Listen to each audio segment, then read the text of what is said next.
While pursuing her passion for engineering, she is interested in exploring the human impacts of STEM developments and technologies. She will speak about the recent decline of empathy in our society and how we can improve our compassion and understanding.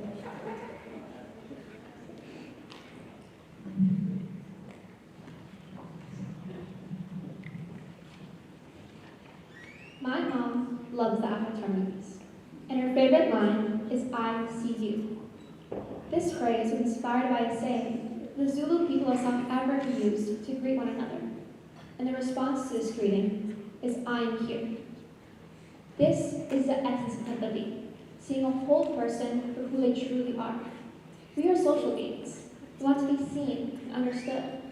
But in order to do that, we have to be willing and able to see others. Humans are hardwired for empathy.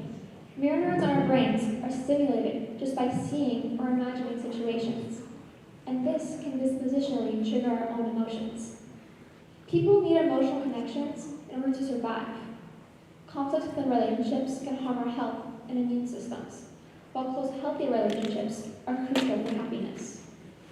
In order to work on group projects, to resolve conflicts within a marriage or between countries, or to understand the struggles of people living across the globe, we need empathy. However, Dr. Sandra Conrad from Indiana University recently found that there's been an increasing decline in empathy in young people since the 1980s, with the steepest decline being after the year 2000. However, our generation is known for understanding the importance of mental health or fighting issues like climate change and systematic oppression, which seems to show that we're perhaps more open-minded and mindful of others. So why is there an empathy deficit?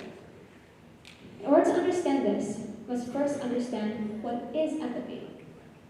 Empathy has various definitions, and it's a hard to define concept, but it can be imagined as a spectrum with two main components: cognitive empathy and emotional empathy.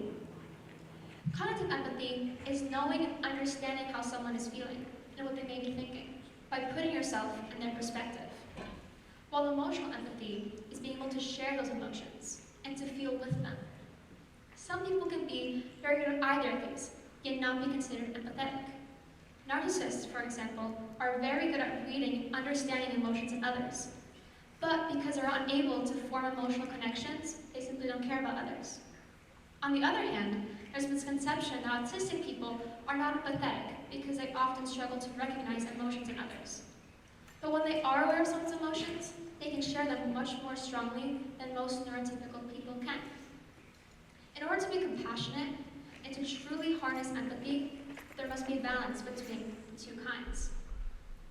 Dr. Conrad's study found that American college students today have less empathetic concern and sympathy for others, while also having lower tendencies to imagine themselves in the position of others. However, there's been no change in their abilities to empathize with fictional characters or feel the stress during the misfortune of others. This shows that you've not lost our ability to empathize. It has simply been diminished due to various factors, but we can still enhance our empathy. American society today is increasingly isolated. In the past 30 years, Americans are more likely to live alone, and lonely people are more likely to think less of others and take advantage of their trust and kindness. Take advantage of their trust and kindness.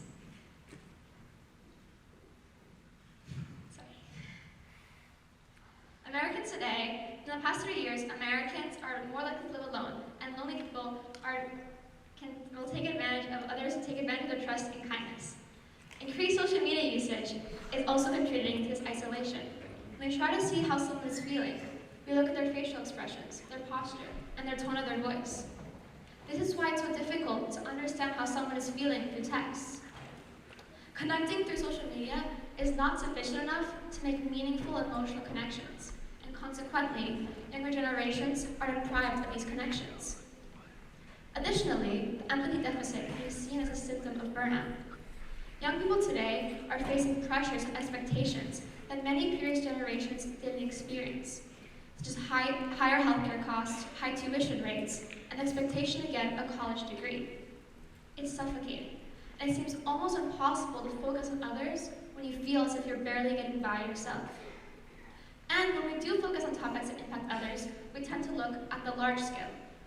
When we see the repercussions of climate change or racism, it makes us feel as if our own individual actions are not as important, and we tend to forget to be kind and understanding to the people closest to us.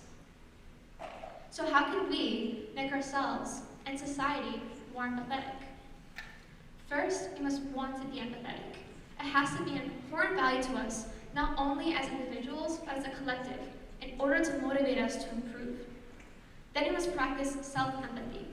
Evaluate, understand, and most importantly, express your own emotions and how you feel towards situations or actions.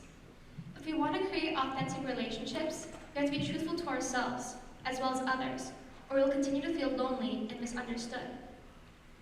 And although this can be uncomfortable, it is essential, and you must learn to embrace the power of vulnerability. I think we're all familiar with this quote from To Kill a Mockingbird.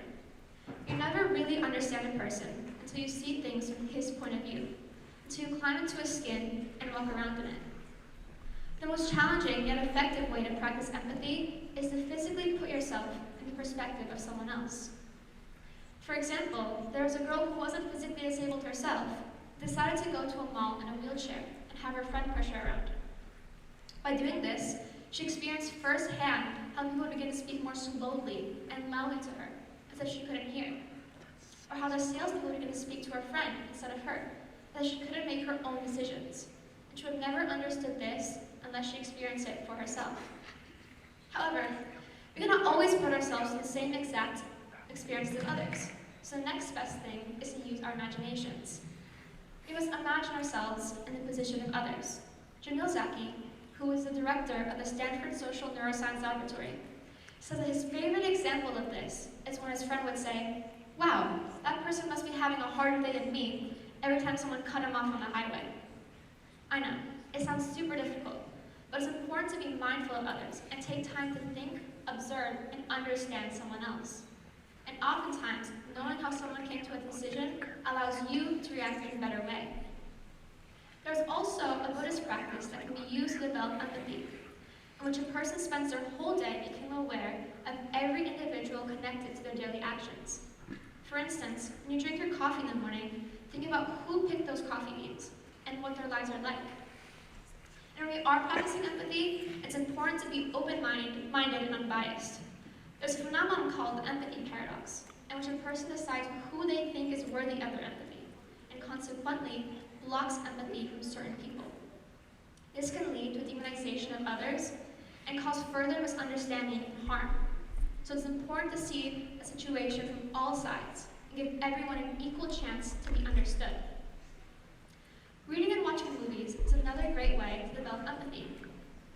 Research shows that while reading fiction, people are able to increase their empathy as they read stories from the perspective of others and find similarities between themselves and the characters. However, the content you consume must come from a diverse set of perspectives, such as people of different ethnicity, gender, or political view. And when you can't imagine yourself in the position of someone else, you can still simply ask them. Ask people how they're feeling and why. Although this can be nerve-wracking, having conversations is one of the best ways to increase your empathy. Speak curious about the lives of others and spark conversations with random strangers.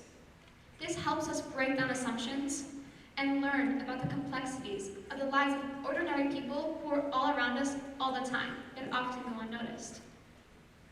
Even during heated arguments, and when you're having conversations, be present. Make eye contact.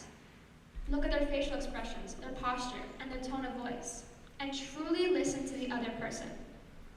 Don't interrupt, and try to not let your mind wander. Reflect on what they say and ask questions.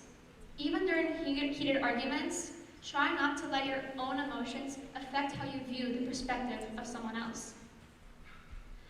Empathy is what drives us to help others and to solve the world's biggest problems, but it starts with us individually making an effort to understand each other.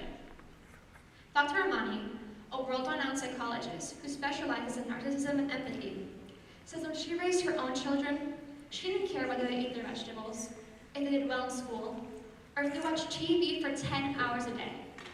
She just needed them to be empathetic, because empathy is everything. Our minds are constantly filled to the brim with stress, thoughts, and worries. But if we made just a little room in our heads to consciously work on empathy, we can do good for the world, do good for ourselves, and everything else will fall into place. So the next time you think someone needs to hear it, tell them, I see you.